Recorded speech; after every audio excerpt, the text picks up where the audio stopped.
Good morning, everybody. This is Jay's Pod, and I am your host, JB. This is your all-around podcast to talk about Jays, what's going on in the news, and all things Blue Jays. We are a podcast by fans, for fans. You can give us a follow on Twitter if you love us at Jays Pod, Facebook at Jays Pod, and we are brought to you by our supporters on Patreon. If you like the show, for just $1 a month, you get access to all our bonus content. So, let's talk about the game. Orioles beat the Jays 3-1, and it was quite the game. We lose the two-game series.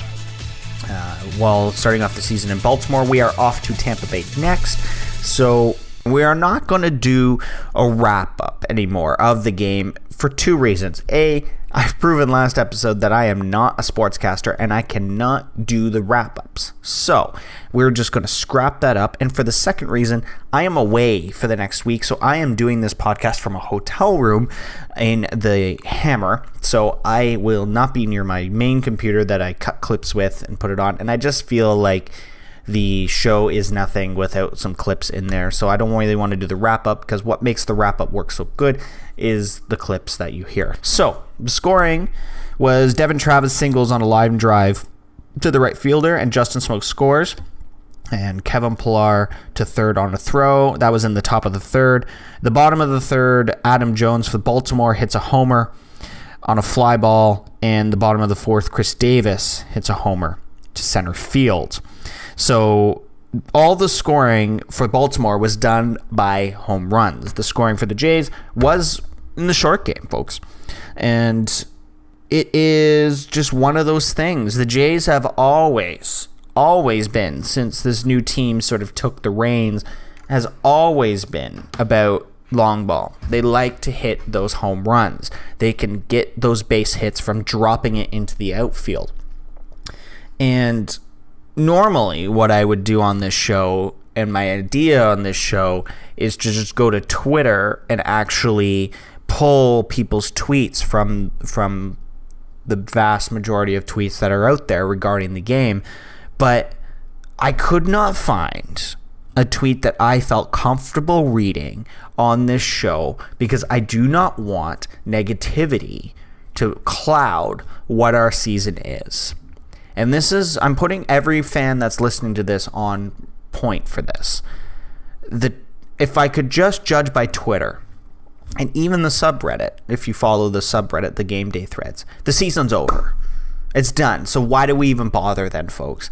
That is not what baseball is about. The Jays last year lost games, guys. They lost games last year. The season is not over. I really dislike this negativity, and the start of this podcast, that for me has been completely about negativity, and I dislike that. It shouldn't be the attitude that we have. We are starting a fresh new series. While I'm talking here, I'm going to look up the Rays' record so far to see how they're doing. Baltimore might be the best team this year, so it makes sense that we would be having issues playing them. It's still early. We're still trying to find out our groove. We have new players. Morales and Pierce are new to the team. Morales really hasn't hit his stride yet, but Pierce has. He's got a base hit every game. So, and he's played Baltimore. He used to play for them, so he knows how they go. Once we start playing teams like the Yankees and the Red Sox and teams that we play more, we will be fine. I don't understand why people are so freaking negative about this. It drives me insane. Tampa Bay's 2-1, so they've won 2 games and lost 1. The Yankees are 1-2. Boston's 2-0. Baltimore's 2-0 in the AL East at this time. Cleveland's 3-0 in the Central. So the American League this year is very, very crowded with talent and hitters. You know, they were talking about this on the game last night, that the American League sluggers are, and there's a big one on every team. Some have 2, including the Jays. Once Donaldson finds his groove, once Bautista finds his groove, he's fresh off a contract. Bautista wants a championship. Gibby wants a championship. We'll get that championship. But we need the fans everybody listening to this right now, we need your positivity, because like I said, I could not find a positive fan on Twitter. There was a couple that were saying, oh, it's too early, and that's great. They're out there. But the vast majority of people who say the season is over is absolutely crazy to me. My favorite was an actual Leafs fan that was spouting all these facts about how the Leafs are in the playoffs, and if the Leafs can make the playoffs, the Jays can do well. I didn't even know how to respond to that, because first of all, at the time of recording this, the Leafs aren't even in the playoffs. Secondly, the Leafs have almost at the end of their season, they still haven't clinched a playoff spot, so we'll know how that season goes.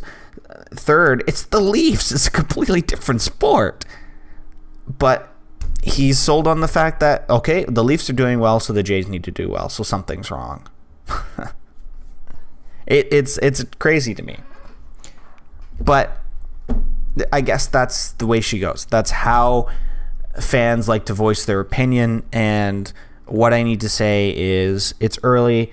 I am an overly optimistic person always, so it could be we could lose 160 games this year, and I could be like, you know what, let's try to find the positive. So that's maybe my flaw. But I would like to know what you think about this. I'm not going to ramble on this about too much longer. At JacePod, Twitter, and Facebook. Let's talk about it. Maybe we'll have you on for the next show. Okay, let's go right into MLB The Show.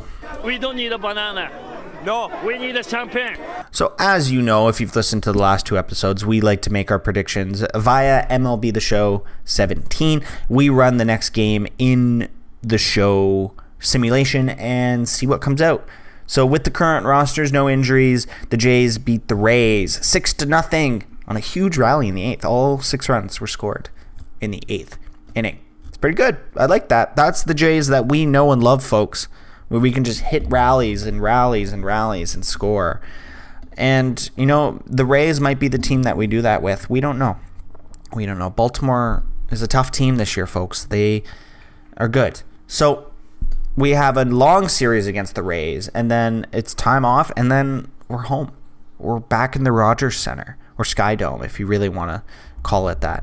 We are home, and that can change everything. The Jays are not an away team. They never were. I just wish the Raptors weren't playing so that we could have all the attention. So after yesterday's game where Kevin Pillar threw the 2 bats into the crowd on an obvious accident both times, I posted the clip that I pulled off the game onto the MLB subreddit, and it got quite a bit of conversation going on the subreddit. Now, I know posting things on the MLB subreddit as a Jays fan is almost like a nail in my coffin, but aside from that, there was a big discussion regarding what happens when this happens. And the main comment was from a Cubs fan saying, I've said it before and I'll say it again. If you lose control of your bat, you should be called out. And this was a back and forth discussion. And believe it or not, a Texas Rangers fan said, why? They don't do it intentionally. It would have obviously had no effect on the amount of air at bats.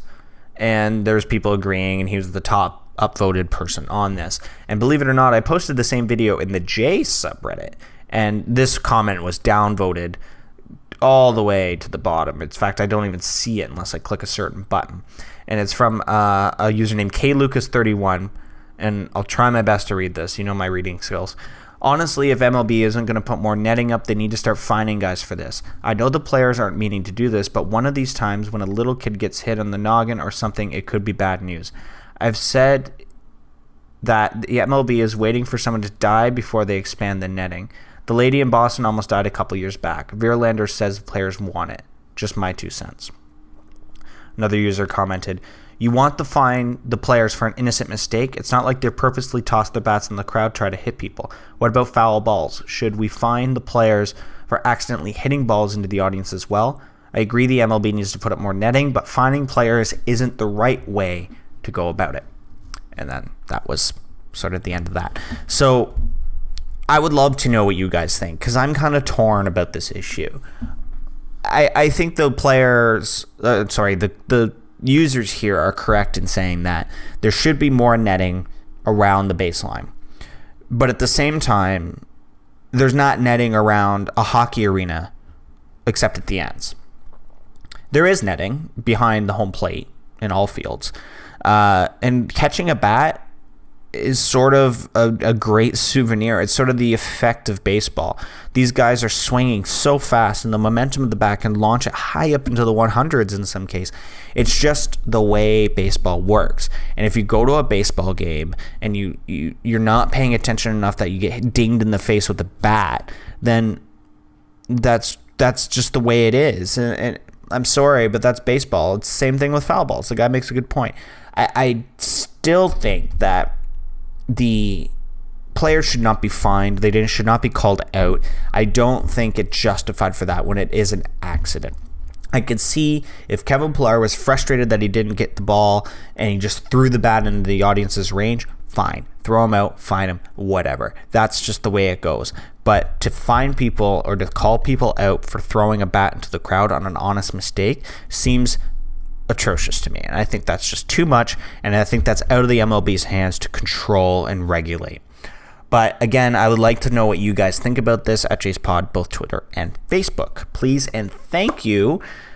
Now, let's talk about the next game.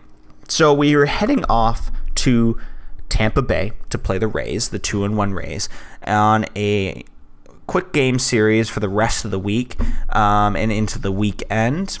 And I would love to know what you guys think. I don't know how this season's going to go. I don't know how this series is going to go against Tampa Bay. They seem to be a middle-in-the-pack team, and we seem to be a middle-in-the-pack team. So it might be a good series, and obviously, hopefully, this will be the series that we can really break through and get above 500 and kind of stay there.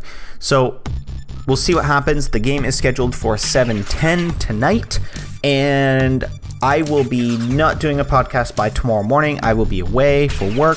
So the next game, so tonight's game and the game after will be grouped up into one episode. So again, no new episode tomorrow morning. There will be a double header episode on, I think, where are we? So tonight's Thursday.